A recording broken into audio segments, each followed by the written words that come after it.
You're listening to the Real Estate Entrepreneur Podcast with Terrence Murphy, where we cover sales, investing, and entrepreneurship with an emphasis on real estate. Each podcast, Terrence and his guests will bring you informative and inspiring information within the real estate industry. Welcome to another episode of Real Estate Entrepreneur with Terrence Murphy. Today, my guest is Ari Rastegar, founder and CEO of Rastegar Property Company. He's earned a reputation as a thought leader in the real estate space with his innovative, technology-driven investment strategies. He specializes in recession-resilient real estate assets, multifamily real estate developments, building portfolios designed to reduce risk and maximize capital appreciation potential. Welcome to the show today. Everyone looks at the cost of a book, a course, or a coach, but nobody considers the cost of being in the same place 1 year from now. So one of the things that we try to focus is we bring in these amazing minds, these people that are really leading in the real estate industry, which is why we call it Real Estate Entrepreneur. So I'm excited to have a guest today, Ari. He's a class of 2004 from Texas A&M. Welcome to the show, bro. Hey, I appreciate you having me, man. Yeah, man, I'm gonna get into what you're doing, man. But just tell me your story real quick in a couple sentences, and how did you become this real estate entrepreneur that you are today? Just walk me through your story.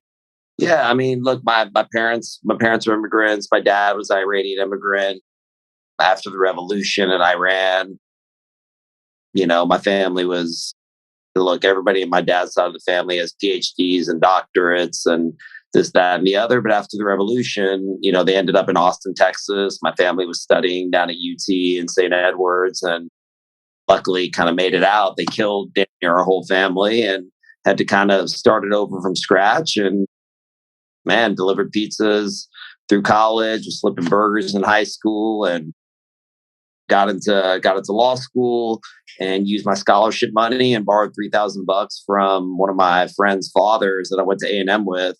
And, you know, now I think you've done your homework. Now we've been in Forbes, the Wall Street Journal. We have hundreds of millions of assets, and, you know, our investors are public pension funds, family offices, insurance companies, athletes, celebrities, you name it, we run the gambit. We've invested in 38 cities, 12 states, 7 asset classes, and exited successfully. We're raising about $1 billion this year to do another $4 billion in acquisitions over the next 18 months, and killing the game. Nothing. Started from nothing, and just good old fashioned hard work and a little bit of providence and luck, and had a little bit of the wind in my back being born in Austin, which is, you know, arguably the hottest real estate market in the country. And yeah, I mean, so there's a lot of luck there, a lot of fortune a lot of providence that helped aid that. But, you know, anyone that knows me knows I'm, 28 hours a day, 8 days a week, no vacations, 20 years. Right. And so, there's no substitute for that level of hard work, as you well know. As an athlete and as a successful entrepreneur yourself. But as an investment manager or risk manager in my core business, and being an entrepreneur are really two different things. Running a business is kind of one skill set, that I've come to learn when it was just me sitting in a 200 square foot little office working on legal documents.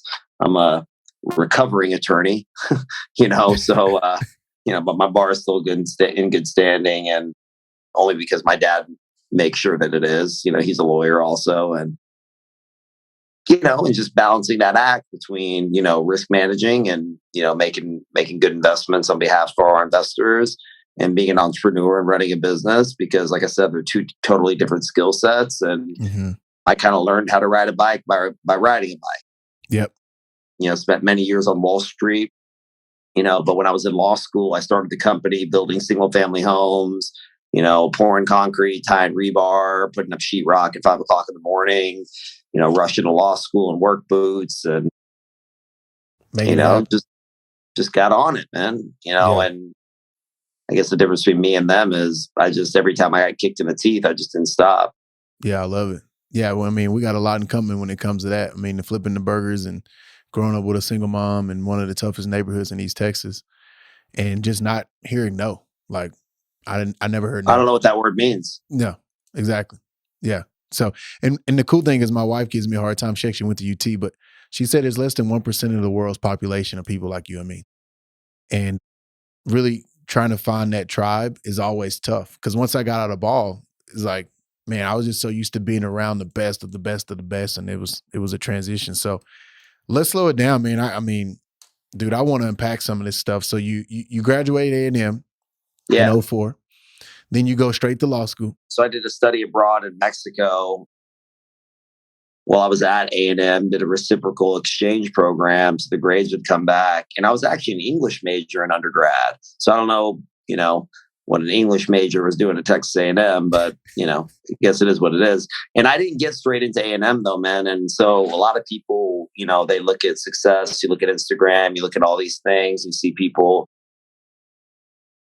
showing all these things, but they don't see the hustle that came behind it and the work that came. But I didn't get into A&M straight up. I had to go to Richland Community College in Dallas for a semester, and then got into Blinn, which those of y'all that know A&M, Blinn is kind of the community college that kind of feeds into A&M. So if you have above I don't know what it is now, but around a 3.5 GPA, you can kind of transfer, into A&M. Afterwards, I was fortunate to be able to do that. And I graduated in December, actually, of 04, and went and sold cars so I could save up enough money to start law school in August down in San Antonio. And I started my first real estate investment company, with the rest of my scholarship money and that $3,000 loan when I was in law school. And I was kind of a, mediocre law student. I was just kind of, knew what I wanted to do with my life. And that was a big blessing of knowing that, I wanted to be in real estate. It was something my grandfather wanted for me, who I was very close with. And so I finished law school, but, by my third year, we were building a bunch of houses, and I thought I was going to walk away with a big bag. And oh, wait. Yep.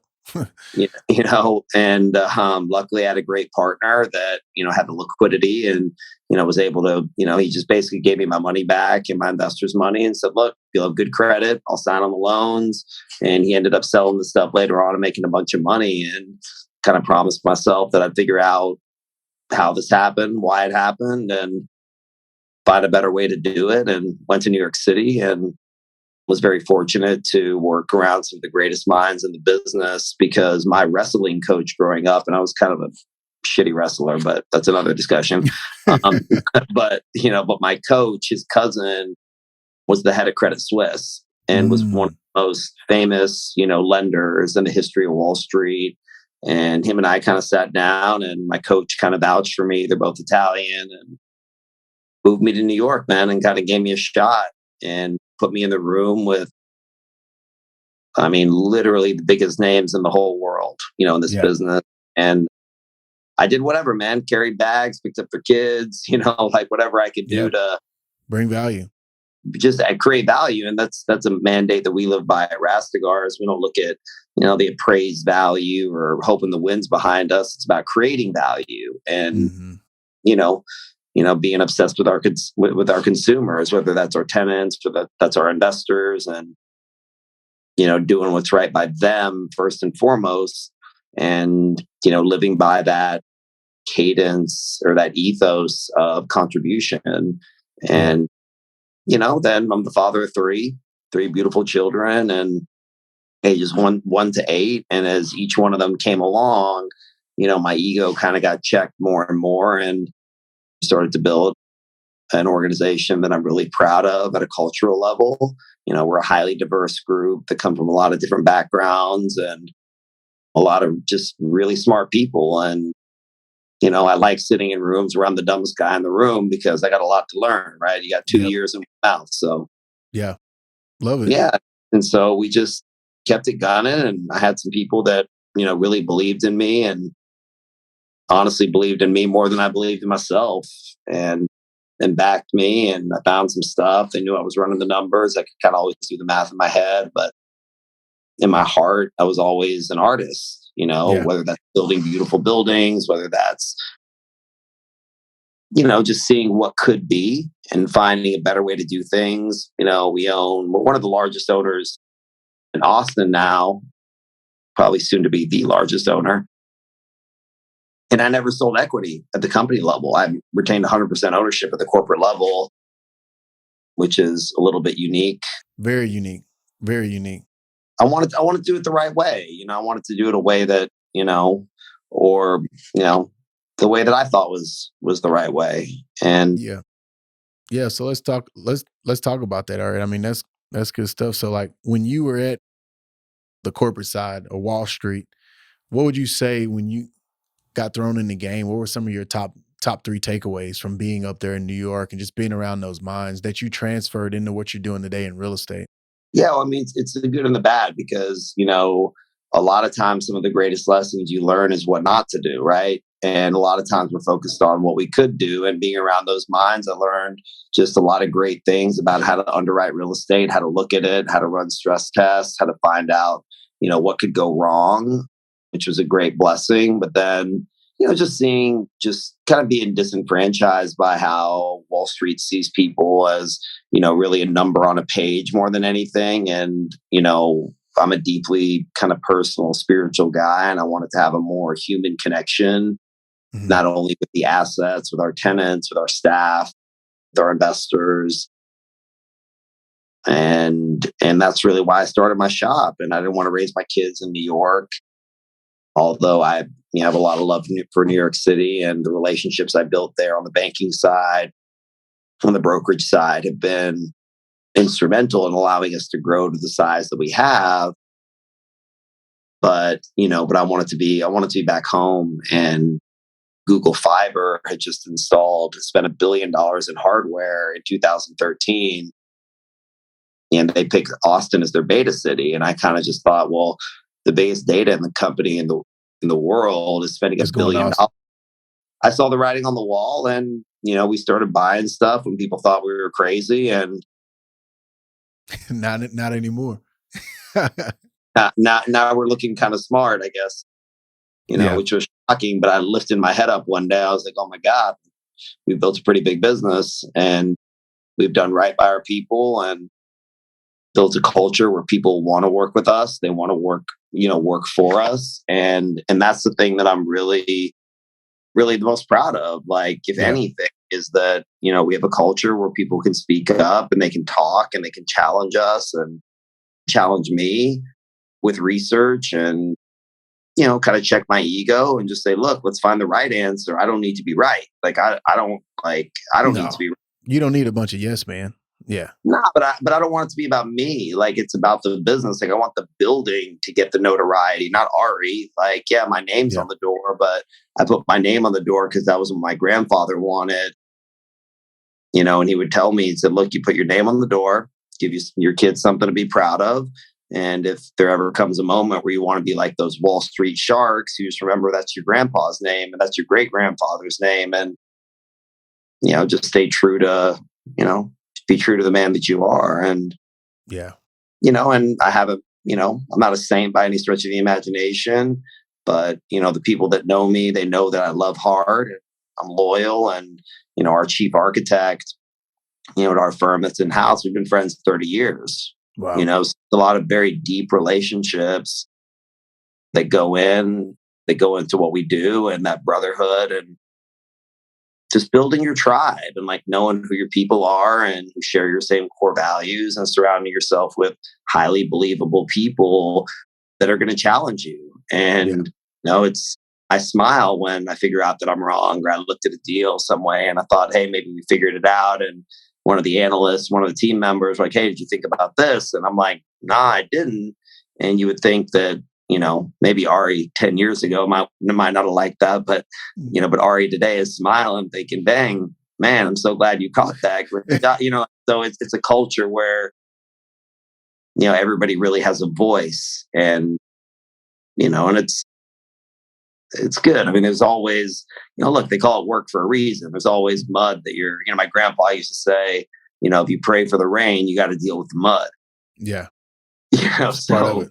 It's part of it. And failure is part of it. My book comes out in June. That's called The Gift of Failure. Love it, bro. Yeah. And it's, whatever humble success that I've had in my life is, has really taught me nothing. It's all I feel is that, that voice in the back of my mind of that little arrogance peeking up or thought we did do something. But, life isn't tennis. I mean, it's team sports, man. Like you have people playing all these different positions that culminate into it. And I'm not trying to be an MVP. I just want rings, and that's a big difference. I do my part. I'd like to believe that I know what I'm pretty good at. And there's folks on our team that are 100 times better than me at their positions. And, and that's just what it is. You got to kind of know your position, know your lane, know your superpower, stay in it. At that. And just surround yourself by great people, right?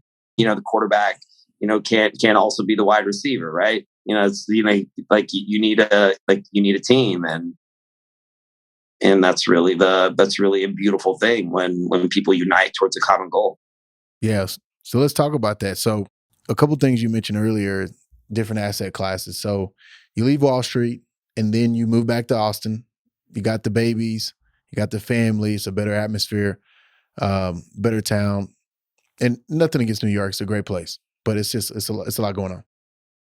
So when you first started your fund, did you do syndication first, or you just went right into private equity and raised the fund? Tell me about that. Oh, well, I didn't go that fun kind of route. Tell me that route. I was working on deals. I was always a deal guy. And a lot of the people that I knew that were high net worth investors or institutions or relationships that I built,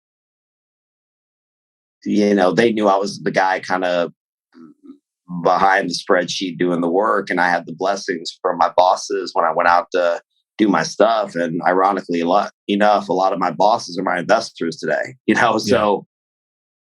And so I just started off, partnering with great developers. I didn't want to go off on my own and just start doing deals and raising funds. And I wanted to really lower risk because my deal was never to make the most money. Like you'll never hear, like when we're in an investment committee, no one's allowed to talk about making money. We only talk about ways that we could potentially lose money. Yeah. And so my cadence, if you want to go make 10 times your money or something like that, I'm not your guy. I'm a singles and doubles, capital preservation guy. Like, wow. My rule is don't lose money. Yep. And that's always been my main focus. And I want people to come to me for safety. And I'm not a magician, man. Like I don't have a crystal ball, and deals that I thought were going to make a bunch, they didn't. They made a little bit, or it took longer and things go wrong. But just keeping that, brutal level of radical transparency and honesty with your people. I'm just saying, look, I'm going to make the best decisions I can with the best information that I have, but variables change. And just being very forthright in that, not only with your partners, but with yourself.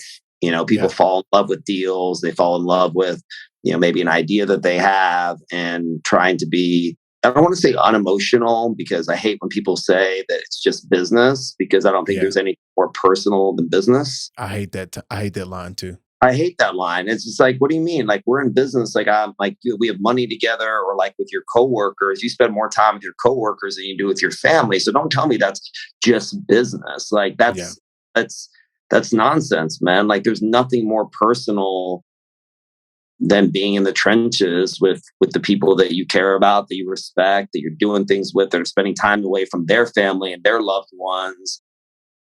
Answering emails at 2:00 in the morning. And so to me, it was very personal, very, very, very personal. And that was, that makes sense. Yeah. So so you just kind of focused on the deals, right? And partnering with great operators. Like that was my first thing, because I had access to a lot of deal flow because of New York, to where I wanted to say, hey, if, if Jim or Jane, whatever, has some great deal in Dallas or something, I'm not going to go operate it, run it, do everything. If I have some scratch, I'm going to go invest alongside, even if it's a little piece, right? As a limited partner or a co-GP, or as a loan. and just really learn. So I spent the first, several years of my career just partnering to start learning. And really, that's how we got into 38 cities, 12 states. It wasn't that I was in all those states doing all that work. It was that the partners and strategic relationships were in those areas and they knew those markets cold. So we were a small piece of, some of these bigger deals. But then we exited from them and, started to, make some money for ourselves and for our clients. And little by little transitioned as you kind of manage the risk into being an owner operator. And now we're fully integrated. We have our own construction teams, our own property management, our own operations. But that took years to iterate into, even though I come from a construction background. Like I come from pouring concrete and tying rebar when it's other people's money and my own, and 100% of my net worth is in my business. Like I invest in me, good, bad, or indifferent, but that's, I'm my most important asset. And it's why I take, health and wellness and personal development. I've had a life coach for 10 years, to help me, stay true to that personal integrity. I'm a big Tony Robbins guy, Napoleon Hill. I'm a crazy reader, bro. Like anybody that knows me knows that I'm 10, 15 books a week for 20 years, 25 years. A week. Wow, bro. So give me your hack on where do you find the time to read 10 to 15 books a week, bro? Well, that's the wrong line of questioning. The reading is the work. The reading is the work. Yeah. So that's where you're investing your time. I'm investing my time in learning and being curious and reading all sorts of stuff, from reading the classics, from reading Tolstoy and Shakespeare, all the way to reading, this beautiful book called Wintering that came out recently by Katherine. That's incredible. To some of the new contemporary stuff, all the way to personal development. But yeah, no cap. I'm reading, 5, 10, 15, 20, 15 books a week. I love it, bro. And I always have. And I literally, I thought my one book a week was killing it. and it's relative, right? But reading is a skill. Reading's a skill. And remember, I was an English major and an attorney. So, the time it takes me to read a book, and I read with a pen and, very, active reading, the more you read, the better you get at it. Right. Yep. So I'll talk to my wife about this and, it'll take her, 2 weeks to get through a book and she's reading whatever, and I can read it in 2 hours. Well, I'm also 25,000 books in. Yeah. Makes sense. So it's a trade. And that's what people don't think about. We're like, oh, I get so tired when I read, or I suck at reading. It's like saying, well, you suck at being a plumber. It's like, well, you have sharpen your skill. Yeah. Yeah. It's a skill. Yep. No, I love it, bro. Wow. That's cool. So on the asset classes, talk to me when you came back, because there's so many moving pieces, right? There's so many different asset classes. You said 5 to 7. Where did you start, and how did you kind of build the different asset classes over time? Yeah, I did a lot in self-storage. And at the time, self-storage people weren't looking at as much. And I'm very much a contrarian investor. When people are going left, I'm kind of going right. During COVID, we closed on 11 deals during COVID. Self-storage? No, I'm just saying, I'm not like deals. that. Like during COVID, we did 11 deals when the world was doing 0. Yeah, they were unwinding deals. And I was back in 2015, 16, when people weren't even thinking about self-storage.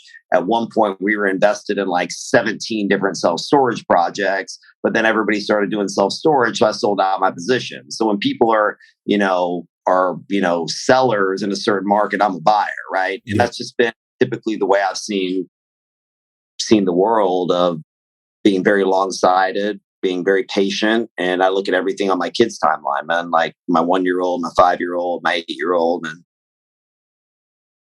just being patient capital. But I was doing self-storage when no one was, and everybody started doing self-storage. It was the hot thing to do. Then I was out. Yeah. Then I invested in a bunch of retail that was like Target and TJ Maxx and Ross and things like that. Then Amazon started banging. And when I saw that happen in 2016, 17, I sold all those positions. And and now people are kind of poo-pooing retail. I'm looking back at it again, thinking it overcorrected.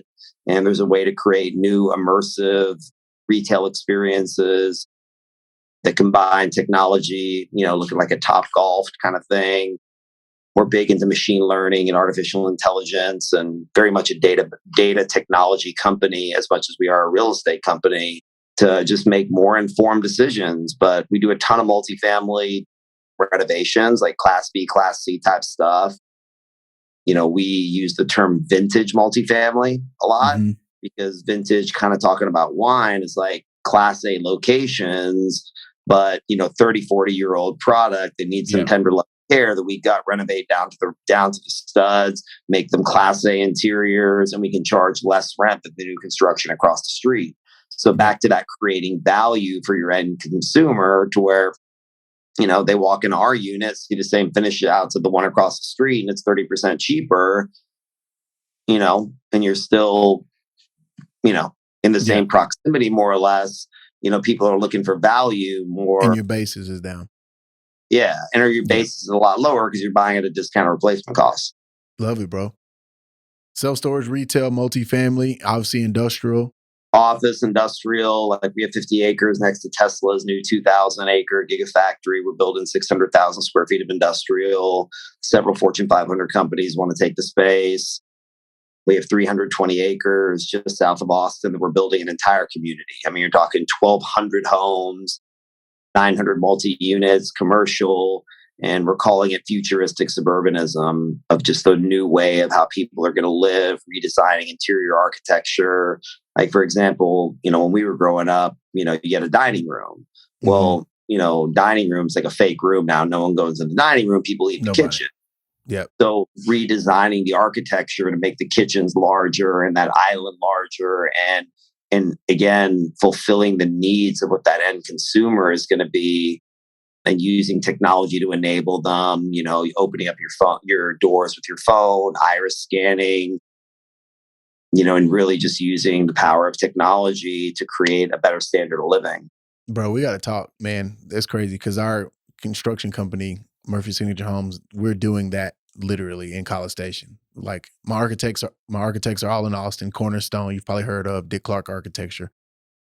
And so, yeah, we got to connect, man. I would love to talk to you about that offline for sure. Anytime you reach out, I'd be glad to talk with you. If you're in Austin, you'd be my guest, man. Like, yeah, that's my city. Yeah, and then obviously when you come home, I got you down here. So I got you. You know what, man? I haven't been back to College Station since the day I walked the stage. Wow, you got to come back then. Maybe not once. Maybe for the next. By the way, I was so poor when I graduated, I couldn't even afford a ring, and I still never bought one. We got to get you Aggie ring, bro. Yeah, but I think we need to get that. We need to put it on the list. My wife was saying it the other day, but I didn't have any money, bro. I owed $1,500 to pay my final tuition to release my transcripts, and one of my buddies who was a couple years ahead of me is starting to make a little bit of bread, and he came to visit us and paid my final bills. So they'd released my transcripts, and went on the car lot and started selling cars for about 6-7 months to save on money, and and then started it, man. So there was no days off. Like, I love it, bro. We got a lot in common, man. And I know we're running short on time, so I got a couple other questions for you. You still got some time. Yeah, let's go. So AUM, where you at now? Where you at on AUM in the business?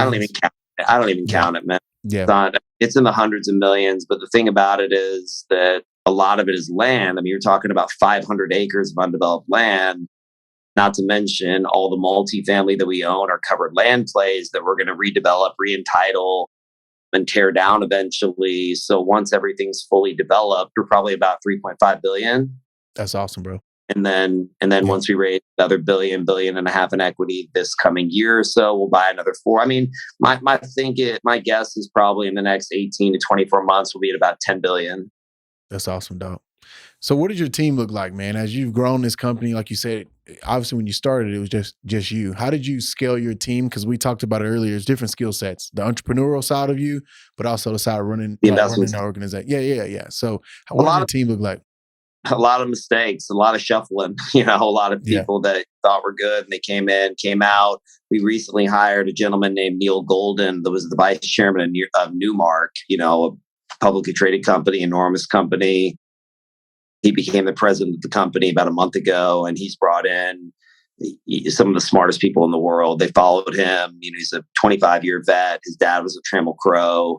It's in his blood, and he was a mentor of mine on Wall Street. We stayed really close, but he went to UT, so he really knows Austin. And Austin is kind of like our prototype city. So I kind of built different verticals. Like we have a small retail vertical, an industrial vertical, a master plan housing community vertical, an office development vertical, a office acquisition vertical, multifamily, but using our hometown to build out the technology, build out the platform. And with these new, funds and REITs and all the institutional capital flying in, we're expanding across the Sun Belt into technology hub cities like Phoenix and Nashville and Raleigh and Tampa, St. Pete, Atlanta, Georgia, and Dallas, and all the cities that have strong technology growth that are kind of capitalizing on the exodus from the East and the West Coast. Yeah. And Austin was our test case. So this first, call it, a few $billion was just kind of our trial run. And, I'm a 38-year-old CEO, like you said, so I got nothing but time. Yeah. We're both 38, bro. It's crazy. Yeah, man. So have you heard of Lehi, Utah? Check that out too. Lehi. I love Salt Lake City, Utah, man. Salt Lake City, Utah is banging. I love Portland. It's not in my thesis because I like to be, like I said, the Sun Belt is really where my main focus is, and you got to kind of make decisions of where you're going to be, where you're not. But I love Utah. I love Salt Lake City. I love the culture. Love Portland. Like cities like that have a real culture, like Nashville. Like Austin. That have young demographics that are growing. But there's a lot of great cities, and I love Texas, obviously, within the Golden Triangle. I'm not too hot on Houston, but I love the suburban areas of Houston, like Katy and the Woodlands, and some of those smaller municipalities. But definitely trying to stay out of the flood zone, and try to stay out of. Our joke is we don't say the H word in my office. So where do you see the opportunity in the next 12 to 24 months? I think multifamily is just going to be gangbusters, and I'll give you one piece of data that you can almost end on. Is they did a census study on individuals aged 18 to 29. Okay, 53% of them are living at home. It's the highest number in history, more than the Great Depression, more than the Great Recession. And so to me, that's shadow demand.